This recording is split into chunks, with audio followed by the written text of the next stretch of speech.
આણંદપુર નામનું એક નાનકડું ગામ હતું. ગામમાં એક નાનકડું પરિવાર રહેતું હતું. પરિવારના સભ્યોમાં આમ જોઈએ તો એક માતા હતી. તેમના એક સંતાન હતો. પિતાનું 52 વર્ષે અવસાન પામ્યા હતા. પરિવારમાં કમાવાવાળું માત્ર એક માતા હતી. પોતાનું ગુજરાન શાકભાજી વેચતી અને ચલાવતી હતી. માતાને પોતાને 3 વીઘા જમીન હતી. જમીનમાં શાકભાજી ઉગાડી અને બજારે વેચતી ને પોતાની આજીવિકા ચલાવતી હતી. આમ નદી કિનારે તેમની જમીન હોવાથી પાણીની અછત નથી. શાકભાજીમાં તેમનો આજીવિકા સરળતાથી ચાલતો હતો. પરંતુ ગામના લોકો તેમને શાકભાજીનું યોગ્ય વળતર ન આપતા હતા. આથી માતાને આજીવિકા ચલાવવામાં બહુ તકલીફ આવવા માંડી. તેમનો દીકરો શાળામાં અભ્યાસ માટે પૈસાની બહુ તકલીફ પડવા માંડી. આથી માજીએ શાકભાજી વેચવાનું સાવ ઓછું કરી નાખ્યું. આમ ઘરનું ગુજરાન ચલાવવામાં બહુ તકલીફ પડવા માંડી. માતાની તબિયતમાં ઓચિંતી બગડી જવામાં આવી. તેમનો દીકરો બહુ ગભરાઈ ગયો કે મારી માતાને શું થયું. આમ માતાએ પોતાના દીકરાને કીધું કે દીકરા, હવે મારાથી કશું કાંઈ નહીં થાય. હું બીમાર પડી ગઈ. હવે તારે જમીનમાં શાકભાજીનું ધ્યાન રાખવું પડશે, તેમજ ભણવામાં પણ ધ્યાન આપવું પડશે. આમ ગામના લોકો મા દીકરાની બહુ દુઃખદ પરિસ્થિતિ જોઈ રહ્યા હતા.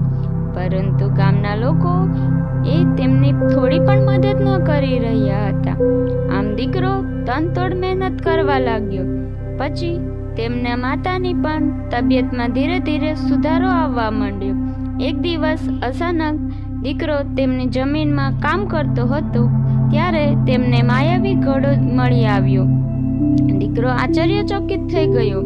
દીકરાને એમ થયું કે આ ગામનો કોક ભૂલી ગયો હશે. તે ઘડો તેમણે ત્યાં રહેવા દીધો. આમ 5 દિવસ પછી પાછો આવ્યો ત્યારે પણ તે ઘડો ત્યાં હતો. પછી તેમને એમ થયું કે આ હવે હું મારી ઘરે લઈ જાઉં. આમ તેમણે બકાલું ઘડામાં ભર્યું અને ઘરે ગયો. ઘરે પહોંચીને ઘડામાંથી બકાલું તેમની માતાને બહાર કાઢ્યું તો ઘડામાંથી બકાલું પૂરું જ ન થાય. આમ માતા પીવા માંડી કે આ શું થઈ રહ્યું છે. પછી તેમણે જોયું તો આ તો માયાવી ઘડો લાગે. આમ પછી તેમણે તેમાં પૈસા ભરીને મૂકી દીધા. સવારે જોયું તો પૈસા તો માયાળુ ઘડામાંથી ફૂટતા જ ન હતા. આમ તેમણે દીકરાએ ગામમાં કોઈને કીધું નહીં. ગામમાં એક દિવસ ચોમાસામાં વરસાદ બહુ આવ્યો પ્રમાણમાં થયો હતો. બધાની જમીનમાં પાકમાં બહુ નુકસાન પામ્યું હતા. ગામ દુષ્કાળ જેવી પરિસ્થિતિ પામી. પરંતુ આ મા દીકરાની પાસે વધારે પ્રમાણમાં પૈસા, અનાજ, શાકભાજીઓ હતું. ગામના બધા જ સભ્યો મળી આ મા દીકરાને ઘરે આવ્યા. તેઓ બધા રડવા લાગ્યા કે અમારી મદદ કરો. આમ ગામના બધા જ સભ્યો ખૂબ જ રડ્યા.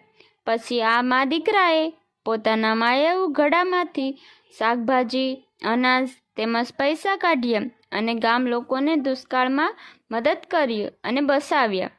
આમ આ વાર્તા આપણે એ શીખ મળે છે કે આપણે ખરાબ પરિસ્થિતિ, આપણે ભલે કોઈ પણ મદદ ન કરે પણ આપણે સામાવાળાની ખરાબ પરિસ્થિતિમાં મદદ કરવી જોઈએ.